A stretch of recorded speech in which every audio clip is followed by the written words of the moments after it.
blind, have low vision, or have another print disability which makes reading, holding a book, or turning a page difficult or impossible. The content is copyrighted by the respective publishers. For more information, please visit us on the web at nfradioreading.org.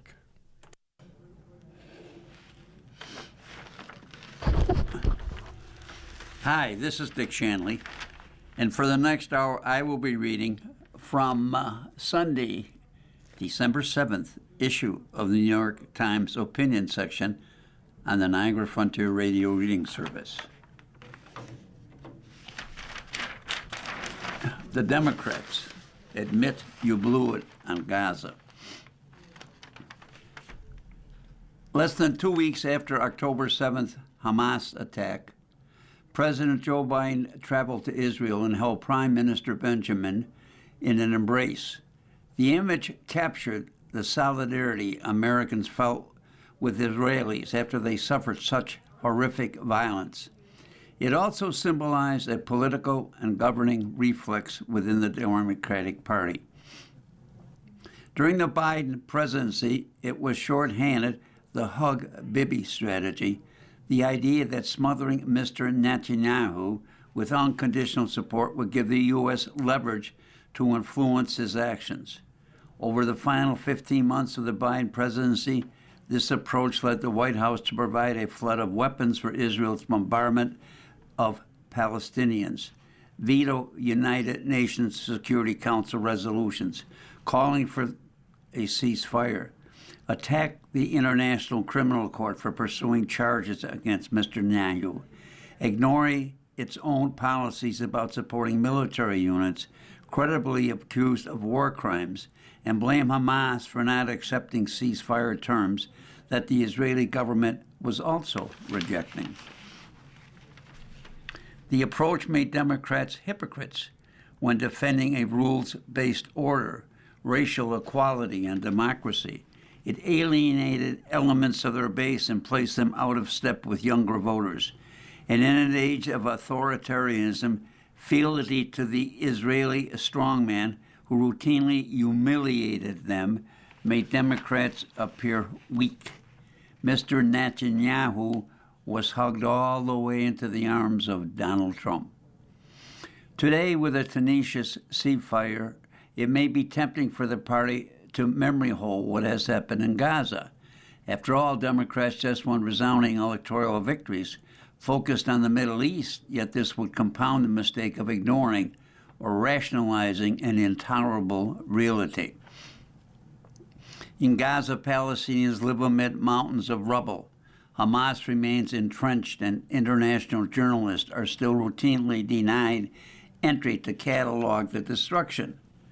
The Israeli parliament has voted again in favor of annexing the West Bank, where brutal attacks by Israel's settlers are escalating. Israel politics has drifted so far to the right that even the removal of Mr. Netanyahu is unlikely to usher in a moderate government that swiftly changes course. Certainly, this is a painful and personal issue for many politician voters genuinely concerned about Israel's security and Jewish safety around the world. Yet it is past time for Dick Gramps to stop supporting this Israeli government. By letting go of an outdated approach, Democrats can reclaim their values, foster a bigger, more stable coalition, and start building the world they want rather than defending the indefensible. Democrats have long held virtuous reasons for supporting Israel. Louis Brandeis saw Israel's socialist kibbutz as a haven for European Jews and as part of a global effort to advance progressive policies. Harry Truman's recognition of Israel was a commitment to security for the Jewish people after the Holocaust. Jews marched alongside black people in pursuit of civil rights and joined them as a core of the Democratic Party's base. Through the Cold War, Israel retained the dual status of an underdog and a democratic ally. While this support often overlooked Palestinian displacement, it has become harder for politicians to square the story They tell about Israel with the reality of a right-wing government determined to block the emergence of a Palestinian state and to annex the West Bank. Consider the language that many Democrats routinely used: Israel, the only democracy in the Middle East, and has a right to defend itself. The Palestinian Authority must reform and be a credible partner for peace, to include two states living side by side in peace and security. While unobjectable words seem embalmed after the aftermath of the 1993 Oslo Accords, which ostensibly traded Palestinian recognition of Israel for Palestinian self-determination.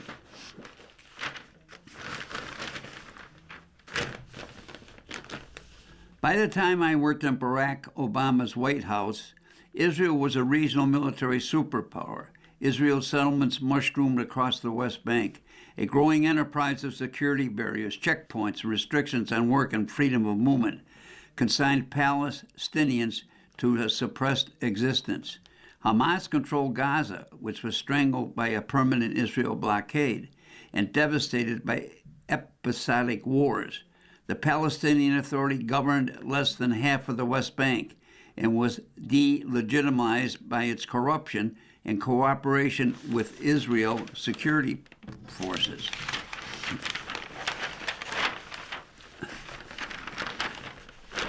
In Washington, American-Israeli Public Affairs Committee, an allied organization, insisted that there be no daylight between the American president and the Israeli prime minister, placing the burden on Mr. Obama to fall in line with Mr. Netanyahu. Through those years, Mr. Netanyahu excoriated Mr. Obama's foreign policy, particularly any efforts to define the borders of a Palestinian state and his pursuit of a nuclear deal with Iran. This put many Democrats in the awkward position of seeking support from organizations including the AIPAC donors and affiliated PACs, which spent tens of millions of dollars to attack a Democratic president's policies and consistently undermine effort to achieve a two-state solution. In 2009, Mr. Netanyahu paid lip service to the potential for a Palestinian state. By 2015, he was promising that there would be no Palestinian state on his watch. This captures the futility of our two efforts to resolve the conflict during the Obama era. In both cases, Mr. Netanyahu seemed to be more intent on blaming the Palestinians for the failure of the talks than achieving peace. In short, by 2016, those Democratic talking points, which I had routinely used, were a smokescreen, a stale formula to be used in Washington, rather than a description of reality in the Middle East. If Democrats had any illusions about Mr. Netanyahu's approach to politics, the first Trump administration should have resolved them. After Mr. Trump abandoned the Oslo consensus and moved the U.S. Embassy to Jerusalem, Mr. Netanyahu and the AIPAC showered him with adulation. Yet when Mr. Trump rolled out the Abraham Accords normalizing relations between Israel and some autocratic Arab states, many Democrats credulously heralded as a peace agreement, even though it didn't end any wars and it sidelined the Palestinians. After Mr. Biden clinched the Democratic nomination for president in 2020, I supported an effort to insert language into the party's platform that referred to the Israel occupation of the West Bank and pledged to restrict assistance to Israel if it annexed the Palestinian territories. That effort was rejected, reinforcing the message that Democrats were unwilling to oppose Israel's policies, even if they ran directly counter to long-held Democratic Party positions. In the battle between democracy and autocracy that shadowed the Biden administration, was clear what side Mr. Netanyahu was on. Following a now familiar authoritarian playbook, he clamped down on civil society, attacked independent media, embraced an increasingly violent settlers movement, and tried to neutralize Israel courts, prompting a huge protest. Yet, the centerpiece of Mr. Biden's Middle East policy remained the Abraham Accords, particularly an initiative to bring Saudi Arabia into the arrangement without the creation of a Palestinian state. Then came October 7th. Suddenly, American Jews were confronted by images of a program in southern Israel and the shadow of rising anti-Semitism in the United States, coming from the far right and the far left. That trauma need not to have led exorably to American support for an Israel policy of vengeance. Almost immediately after October 7th, top Israel leaders were referring to Palestinians in Gaza as human animals living in an evil city, cutting off access food and water while bombarding Hamas fighters and civilians alike. Part of the war was so maddening on events played out was how predictable it all was. When the Biden administration eventually urged President, it was castigated as insufferably pro-Israel, and the weapons continued to flow. When ceasefires were near, Mr. Netanyahu sustained the war to hold this far-right coalition together, even as polling found a majority of Israel supported ending the war in exchange for the remaining Israeli hostages. When Democratic lawmakers protested AIPAC and its affiliate channeled Republicans' money into Democratic primaries to defend them. Few Democrats embraced Israel's conduct, but many chose to emphasize a story of Palestinian terrorism and rejection of peace. That instinct is part of the problem. Yes, Yasser Arafat was a difficult interlocutor at the 2000 Camp David summit. Does that justify the reckless displacement of Palestinians in the West Bank ever since? Yes, Hamas engaged in abhorrent acts of terrorism. Does that warrant dropping 2,000-pound U.S.-made bombs on refugee camps full of children?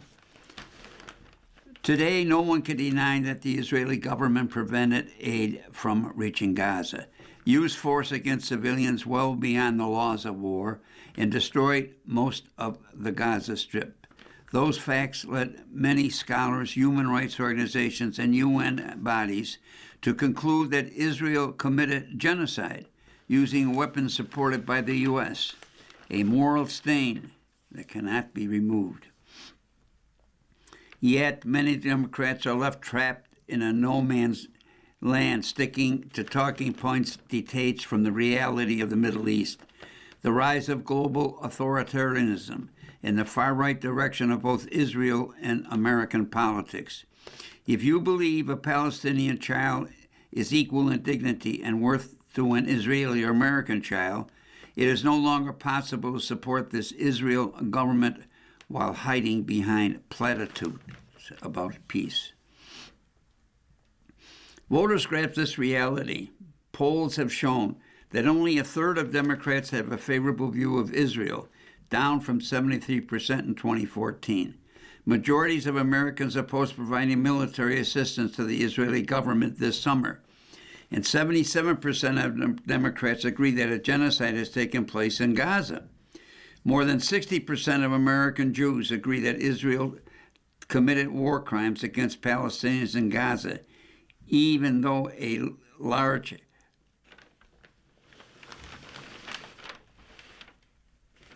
majority believed Israel's existence is vital. Democratic politicians have begun to respond.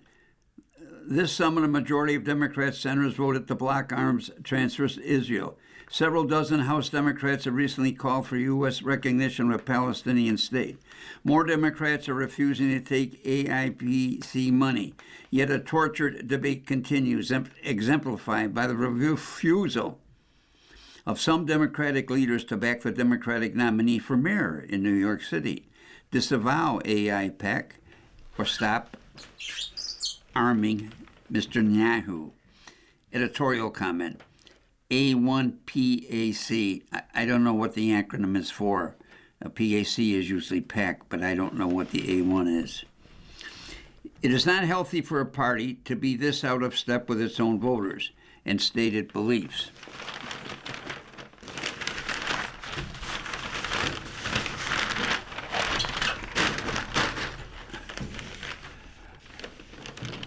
The simplest thing to do would be the right thing. Refuse to provide military assistance to a government that has committed war crimes. Submit the International Criminal Court in its work, whether it's focused on Vladimir Putin or Benjamin Netanyahu. Oppose any efforts by Israel to annex the West Bank or ethnically cleanse the Gaza Strip. Invest in alternative Palestinian leadership from Hamas that can ultimately govern a Palestinian state. Stand up for democracy in Israel, as in the U.S. Yes, there must be a Big Tent over the above movement to restore American democracy, but that movement cannot succeed if it is beholden to groups like I-1PAC that finance far-right politics. While taking these positives quickly resolve the Israeli-Palestinian conflict? No, but they will offer a blueprint to both a different future in the Middle East and align the Democratic Party's foreign policy with its core convictions. Some will argue that these positions endanger Israel and the Jewish diaspora, but that only holds if you believe that the current course will keep Israel and the Jewish diaspora safe. I believe the opposite's true. Because of its actions, Israel is profoundly isolated and will only become more so if the status quo holds. Instead of empowering the Israeli right by capitulating to its action, Democrats should be a source of solidarity for Israelis who want a genuine alternative to Mr. Netanyahu and his coalition. That requires a willingness to use leverage, not a promise to relinquish it. Of course, there is anti-Semitism amid Israel's critics that must be condemned, but the charge is now applied so broadly that it's being debased. This normalizes vile conspiracy theories about Jews by lumping them together with legitimate critiques of Israel policy. The Trump administration's relentless claims that Israel critics are anti-Semitic also obscure the danger posed by the ascent of right-wing ethno-nationalists across the West. If you believe a 19-year-old Jewish college student chanting Free Palestine is more dangerous than the Vice President of the United States implying that Germans should embrace the far-right party, Alternative for Germany, then you're drawing the wrong lessons from history. Some political support may be lost if Democrats distance themselves from Israel, particularly among donors.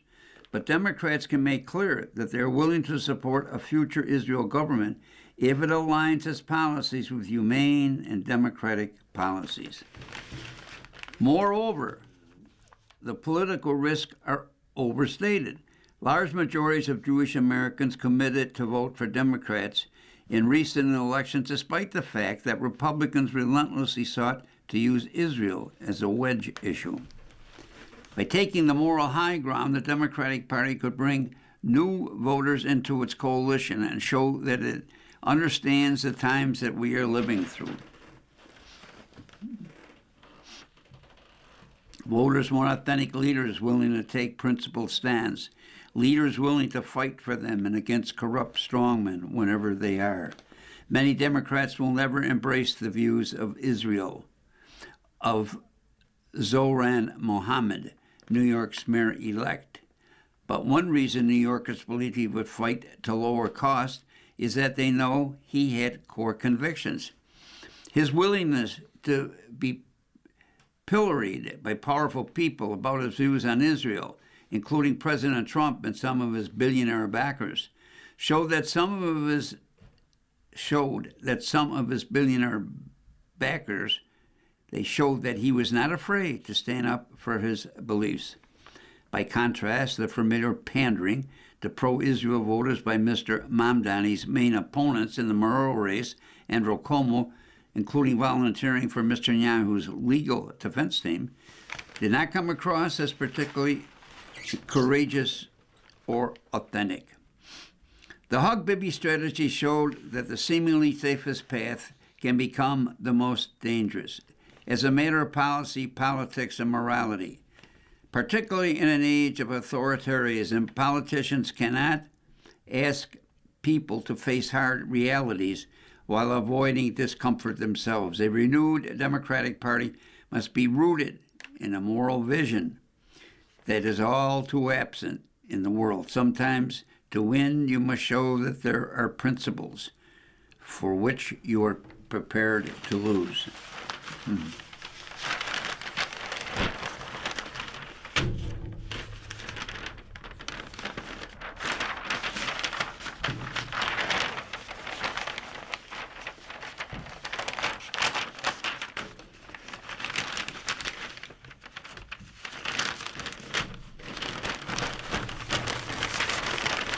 Sorry for the delay. I'm straightening out the paper.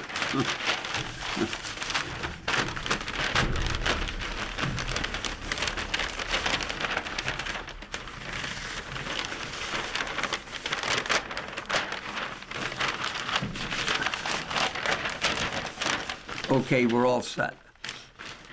This is written by Thomas Friedman. Putin is playing America's useful idiots like a flute. I'm sure President Trump and his envoys to Russia, Steve Witkoff and Jared Kushner, sincerely want to stop the killing of Ukraine, but they are failing and have continued to fail as long as they persist in their naive view that this is just a big real estate deal and that their real estate backgrounds give them an advantage. It is utter nonsense on multiple levels. For starters, yes, you could say that Putin is in the real estate business in Ukraine, but not in the way Trump or Witkoff or Kushner have been in the business. Putin is in the real estate business in Ukraine the same way Hitler was in the real estate business in Poland. Hitler coveted territory not to build a hotel or housing for profit to benefit the local residents.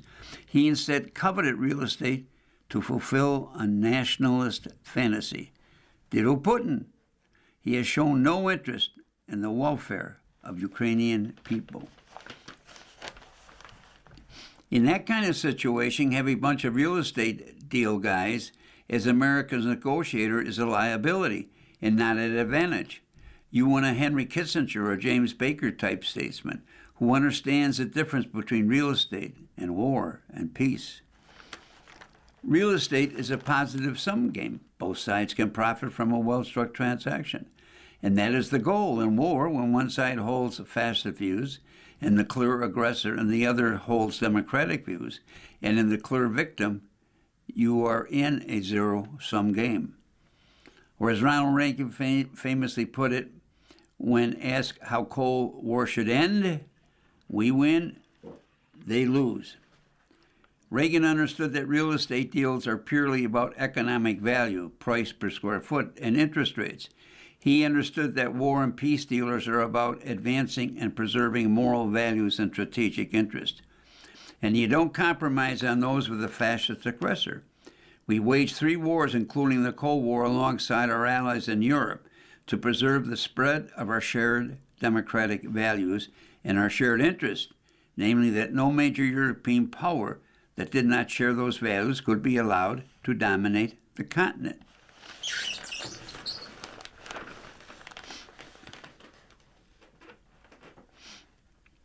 I can think of no other American president who would have acted as if America's values and interests dictated that we now be a neutral arbiter between Russia and Ukraine. And on top of that, an arbiter who tries to make a profit from each side in the process, as Trump has done.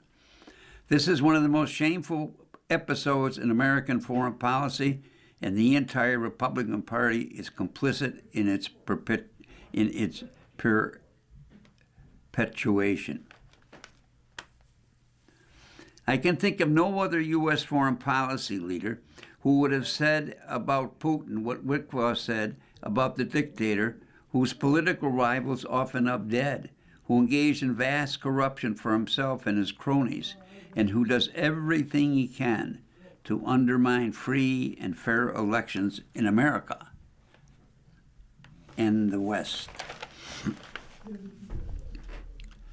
I don't regard Putin as a bad guy. Russian communists had a term for foreigners who held such views about their leaders, useful idiots.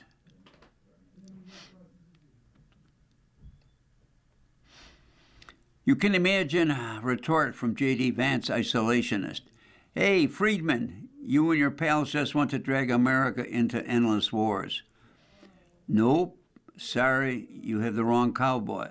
I have written repeatedly since the first weeks of this war that it's only going to end in, at best, a dirty deal. Russia is too big compared with Ukraine, and its willingness to fight on dictates that ending the war will require Ukraine to make concessions. Sad but true. And most Ukrainians will tell you the same today.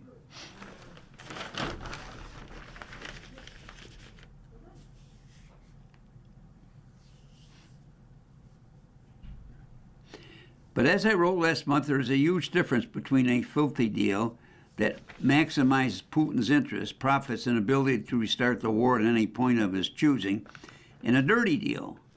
A dirty deal would allow Putin to keep the territory he's already stolen, but with Western military forces on the ground in Ukraine to ensure that he could never restart the war, except by going to war with all of the West.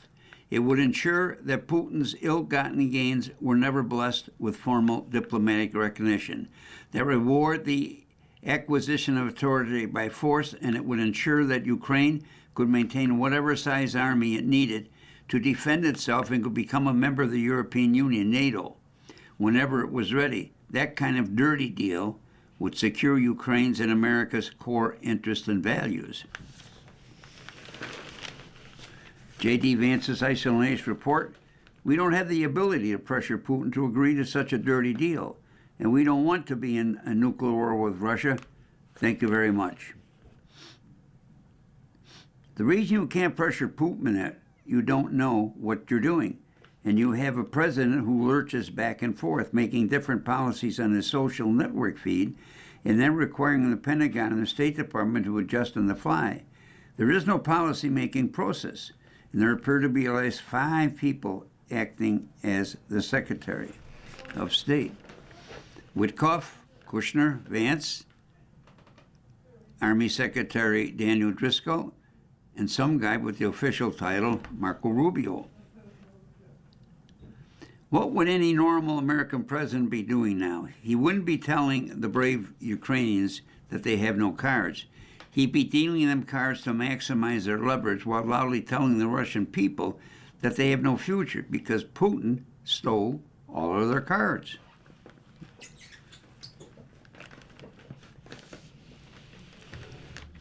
What would sound like this? Hey, Putin, while you were invading Ukraine to play out your historical fantasy that Mother Russia rightly owns Ukraine, that the rest of the world is participating in what will probably be called the greatest technological revolution in human history, the AI revolution. Where is Russia in that? Let's check the global AI vibrancy rankings from the Stanford Institute. Is Putin's Russia in the top 10 where it belongs with the United States and China? No. Well, surely it's in the top 20. Nope. It has to be in the top 301. Well, yes. That had just sneaked in at number 28.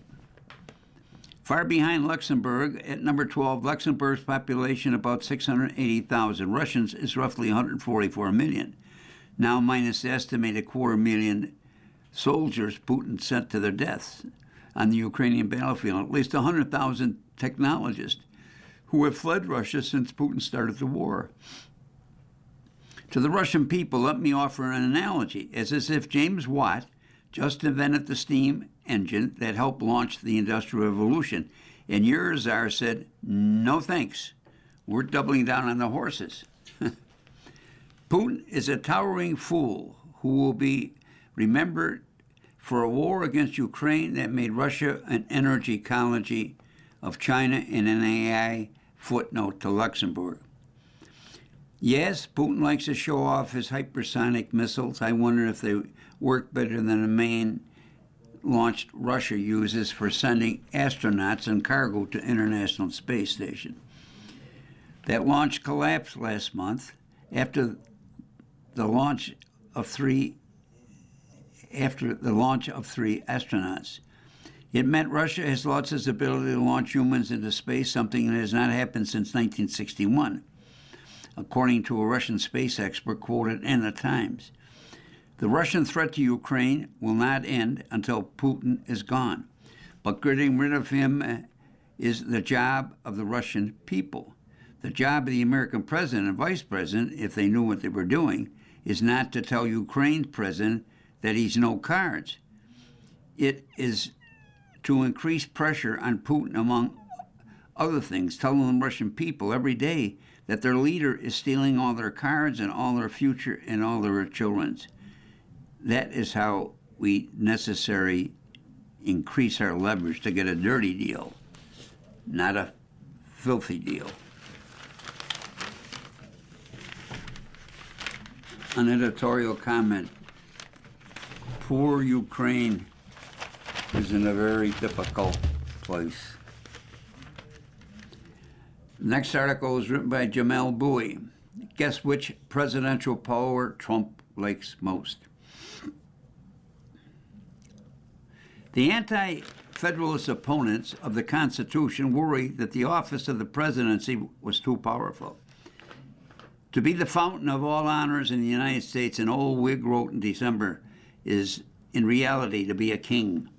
The anti-federalists are certain did that at some point a man of low character would take office and twist the government to his own narrow ends. He will spare no artifice, no address, no exertions to increase the powers and importance of it argued. The Federalist farmer, the servile supporters of his wishes, will be placed in all offices and tools, constantly employed to aid his views and sound his praise. The anti-federalists especially fear that the president will use his pardon power to corrupt the nation. The unrestrained power of granting pardons, Cato wrote in November 7th, may be used to screen from punishment those whom he had secretly instigated to commit the crime and to prevent a discovery of his own guilt. A presidential possessed enough ambition, Cato went on, has power this time sufficient to ruin his country. From the vantage point of 2025, the anti-federalists might as well be describing not a king, but President Trump, who seemed to embody their every nightmare, the man who ascends to high executive office without virtue, moderation, and love of liberty, warned an old Whig, need to preserve Republican government, and who should rather die 1,000 deaths rather than sink from the height of splendor and power into obscurity and wretchedness. And Trump, just as they feared, is busy abusing one of the great powers of the presidency, the pardon. Specifically, Trump has weaponized the pardon as a tool of executive lawbreaking and misconduct.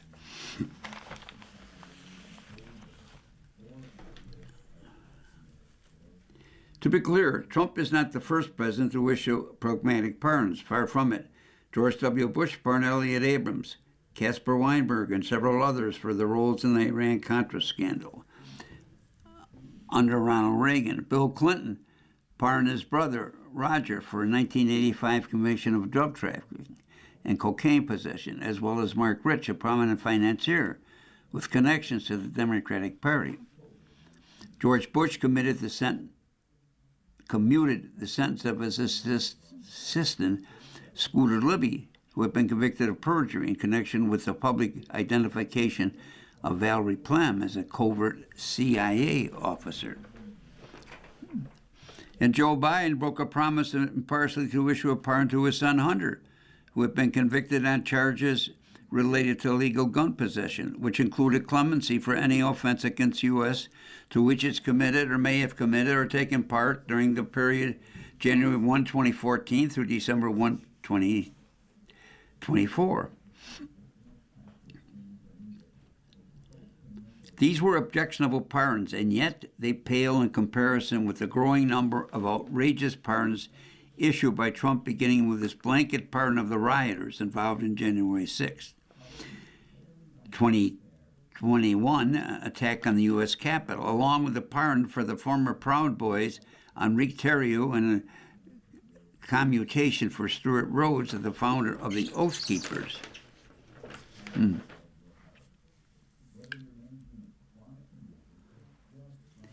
This is the exact kind of pardon anti-federalists feared would happen under a tyrannical executive. The rioters working on behalf of Trump tried to overthrow constitutional government in the U.S., and Trump, with gratitude, has freed them to try again.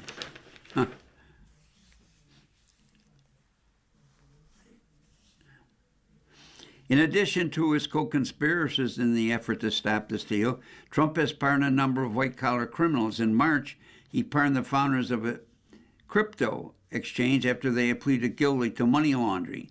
In April, he pardoned a nursing home chief executive, Paul Walczak, whose mom is a major Republican donor. In October, Trump pardoned Changeable Zero, a millionaire who connected to the Trump family's crypto investments. There is yet another set of Trump pardons meant for people convicted in fraud and political corruption. In May, Trump commuted the sentence of Lawrence Duran, who had been convicted of Medicare fraud, and also commuted the sentence of Marion Morgan, who had been sentenced to a 35-year prison term for stealing millions of dollars from investors in a Ponzi scheme. Trump also pardoned Ron Blaskovich, the disgraced former governor of Illinois, and the former Republican congressman George Santos, who was serving a 7-year sentence by fraud and identity theft. Santos, Trump wrote, had the courage, the conviction, and intelligence to always vote Republican.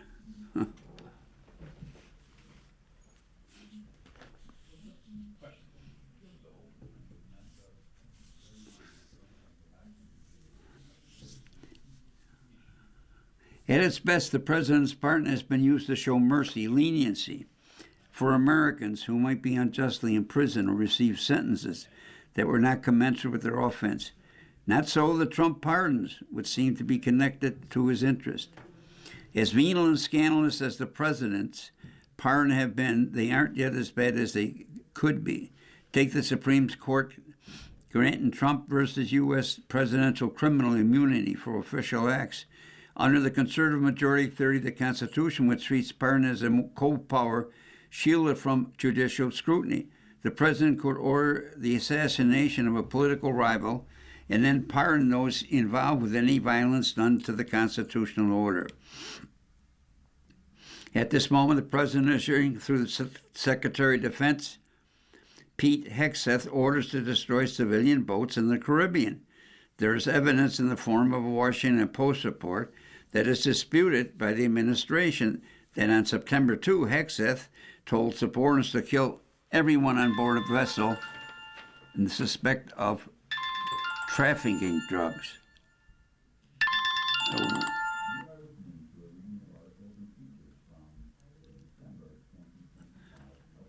Hello, Sam? Good. Sam, we'll have to get back to you later because I'm in the middle of reading for the blind.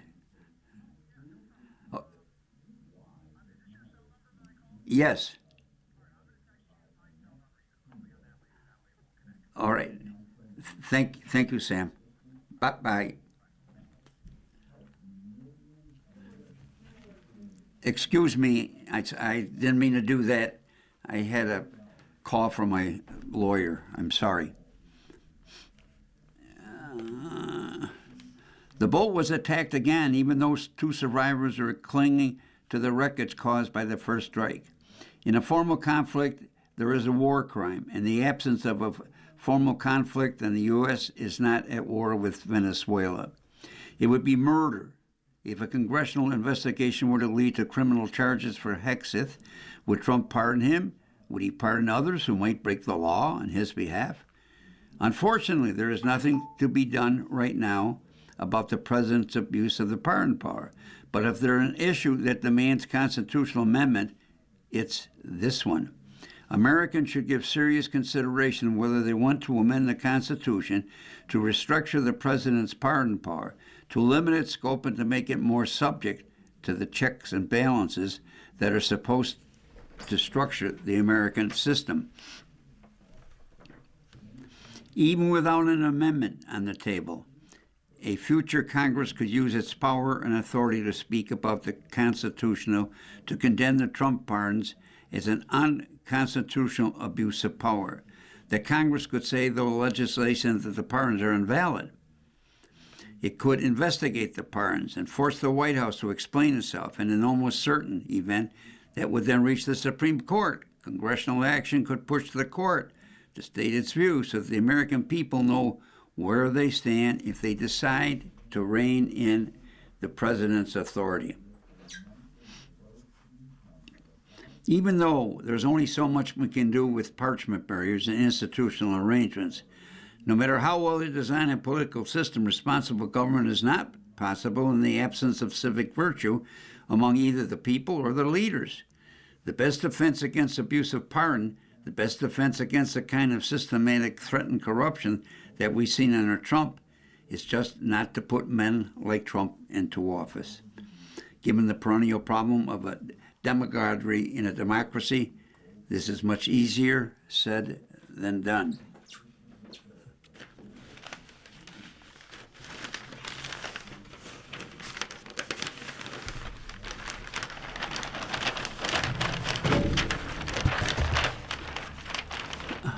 This is written by Ross Douthat. Christianity and today's nationalism. As soon as he was nominated to be Secretary of Defense, Pete Hegseth, with his Crusader cross tattooed and his attendance at a hard-edge Calvinist church, became a natural vessel for liberal fears about the dread concept, Christian nationalism. This is a term that can be understood in two ways. The first understanding emphasized the Christian part and imagines nationalism as the vehicle through which conservatives believe impose their doctrine on a pluralist society. This is the vision that inspires the strongest liberal paranoia, with images of inquisitions, witch trials, the Republic of Gilead. But there is a second understanding. It is which nationalism is the controlling word and the religious modifier is the pinch of incense that makes believers comfortable with worldly deeds and choices. With this kind of Christian nationalism, the core fault might not be too much religious moralism in politics, but too little. And this second understanding often seems closer to the realities of the second Trump administration. Start with the current controversies surrounding Hegseth. His orders to rain down death on Venezuelan boats believed to be carrying drugs, and the illegal decision, at least one instance, to ruthlessly finish off the survivors.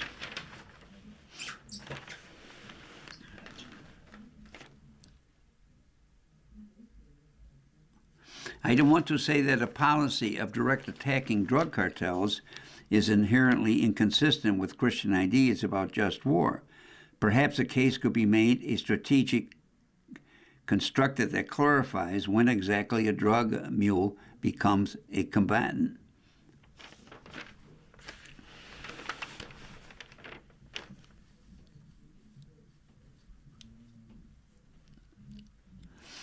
But I do not hear such a case from Hegseth or the administration. The argument instead is mostly bloody-minded utilitarianism. Bad guys being killed saves American lives. You can trust us that these are all bad guys, too. You can see that the legal justification, and anyway, Obama killed more people with his drone strikes. Traditional Christian just war consideration don't seem to enter at all. This particular lacuna is hardly unique to the Trump era. From the Hiroshima and Nagasaki to the post-9/11 American hawks have never felt especially constrained by religious contempts to put limits on the use of force. What's notable about this administration, though, is how widely the religious deficit extends. When the Trump administration slashed foreign aid programs that often reflected an explicitly Christian humanitarianism, some religious conservatives welcomed or made their peace with the cuts. But with the exception of the transgender issue, more right-wing coded religious priorities have received little attention from the administration.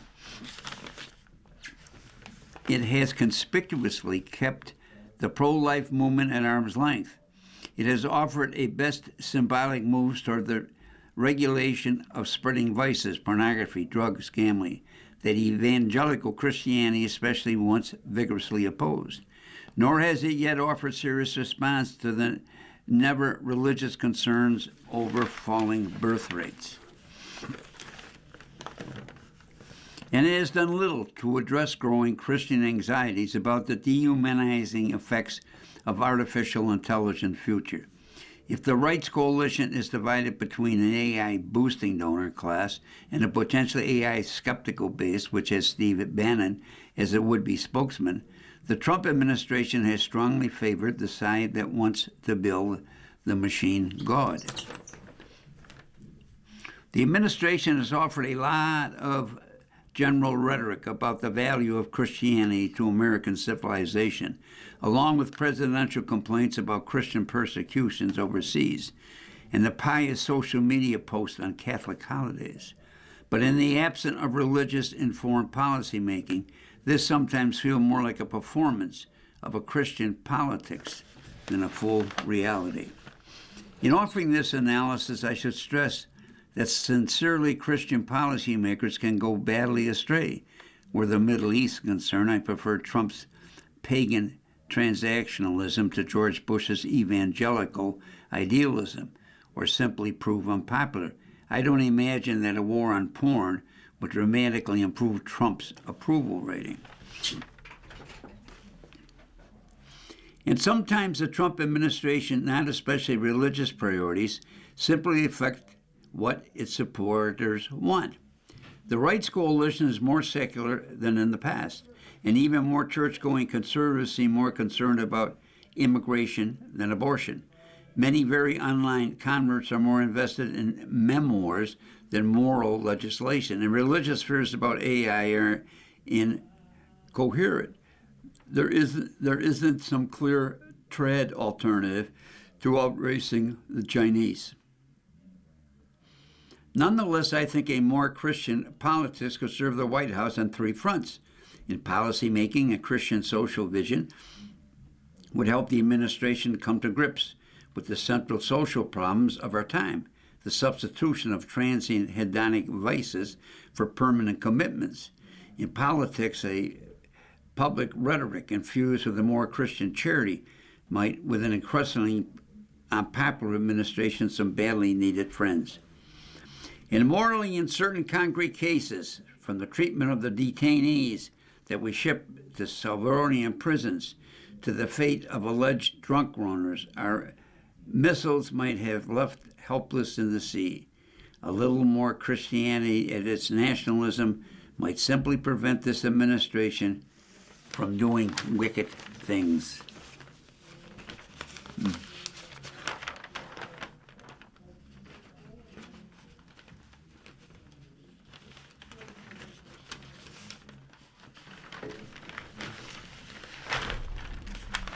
An unpopular lame duck, taking heat from many sides, rear GOP pushbacks on Trump policy put him in a newly precautious position.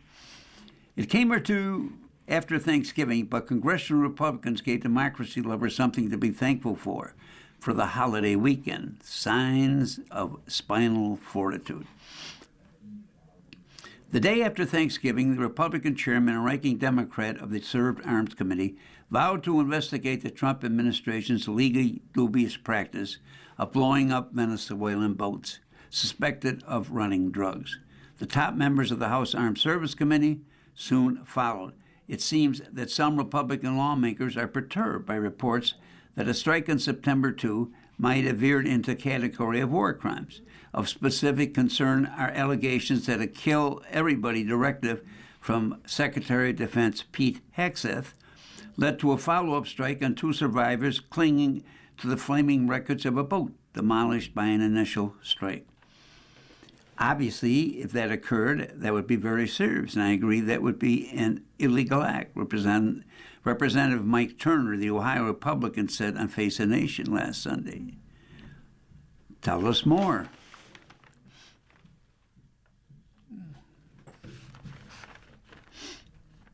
President Truman's hostility towards Venezuela, which includes threats of ground operations, ready discomforting many Republicans. Now key lawmakers are talking about vigorous oversight and directed inquiries to the Pentagon regarding Mr. Trump's Caribbean policy. I realize the idea of this Congress getting serious about reining in Mr. Trump flies in the face of what we've seen so far. Republican lawmakers allow Mr. Trump to steamroll them on everything from imposing steep tariffs to clawing back down from already approved by Congress for various projects and agencies. Checks and balances is not a concept for Mr. Trump has much use. But this rare pushback is bigger than any one policy disagreement or operational misstep. It reflects the newly precarious situation in which the president finds himself. Through a mix of bad timing and the fallout from his own blunders, Mr. Trump is taking heat from multiple directions. He has let down some of the MAGA faithful at the same moment that his growing popularity and lame duck status are opening the doors for his congressional team to start inching away from him. Let's start with more mundane factors sapping the president's mojo. His number one job in the eyes of those who voted for him last year, especially those outside the MAGA, was to lower prices and shore up confidence in the economy. He has so far failed. People still feel pinched. His tariff machinations are unpopular. A recent Yahoo found that 49% of Americans think he has done more to raise prices, that only 41% would think he has done more to lower prices. Nor are his other signature moves generally much joy. Polling shows a majority of Americans disapprove of his handling of issues, including health care, immigration, Ukraine. His overall approval at a low this term, even as supporters among Republicans, while still high, has dipped. The brewing disenchantment broke loose in last month's elections, with Democrats dominated. It was a big old red flag for Republicans desperate to keep their slim congressional majority in the next year's midterms. Like all second-term presidents, Mr. Trump is also at the mercy of the calendar. A lame duck is getting lamer by the second. Mr. Trump has a way of driving his voters to the polls when he's on the ballot, but his days as a presidential contender are done. Even under the best of circumstances, other Republicans would be pondering with their future without him. But with a leader this unpopular, the need for post-Trump strategizing is all the more urgent. Sure enough, we are seeing our pockets of resistance popping among Republican lawmakers. Budget hawks have been openly chilly toward Mr. Trump's idea to send Americans 2,000 tariff dividend checks. We can't afford it. Senator Rob Johnson told Fox News last month that Speaker Mike Johnson had to break it to the White House that Mr. Trump's proposal to extend Affordable Care Act subsidies for 2 years was a no-go for most House Republicans. And Mr. Trump's Russia-friendly plan to end the war in Ukraine had been received extremely poorly by several Republican lawmakers, including the former Senate Majority Leader Mitch McConnell. Senator Roger Wicker, and even he, professionally obsequious Senator Lindsey Graham, Representative Don Bacon of Nebraska, was so appalled by the plan, he told Arios that he'd consider resigning in protest. Then there's the Jeffrey Epstein debacle. Mr. Trump's fight to keep the Epstein files under wraps has been giant pain for Republicans. It was a sharp about-face and was vowed to lead a crusade against above-the-law left-winger enlisters. And has fueled suspicions that the president has something to hide. while MAGA has caused friction and fractures, raising questions about Mr. Trump. Grim on the movement. The president went up in nasty public spat with Representatives Marjorie Taylor Greene, one of his fiercest defenders. For Miss Greene, who has lately been unhappy with a variety of Mr. Trump's moves, including assault on health insurance, this was ultimate insult. She announced this week before Thanksgiving she would resign from Congress in January. Mr. Trump dealt another blow to his MAGA house with his chummy White House meeting with Zohran Mamdani, New York's mayor-elect, self-disguised Democratic socialist, not to mention a Muslim, and a nationalized American born in Uganda. Mr. Modam is precisely the sort of boogeyman Trump is to demonize. For months, Republicans have been painting him as a wild-eyed left-wing extremist. Mr. Trump had called him a communist lunatic and a Jew hater.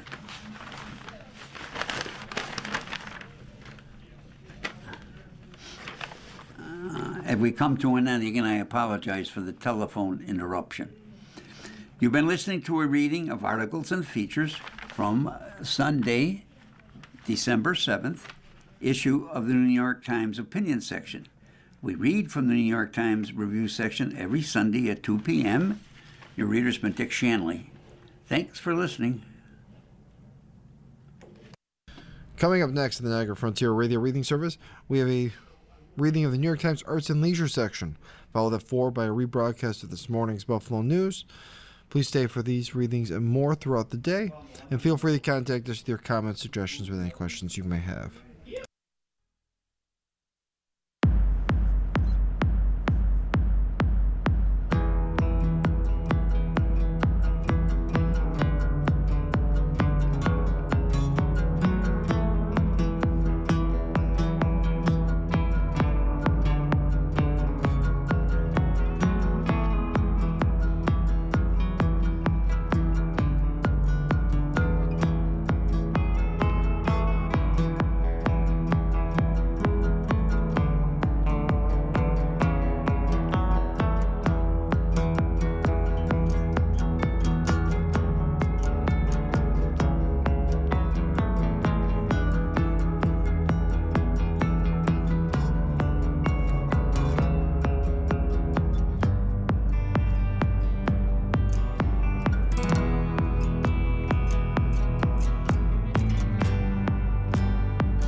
following program is intended for listeners who are blind, have low vision,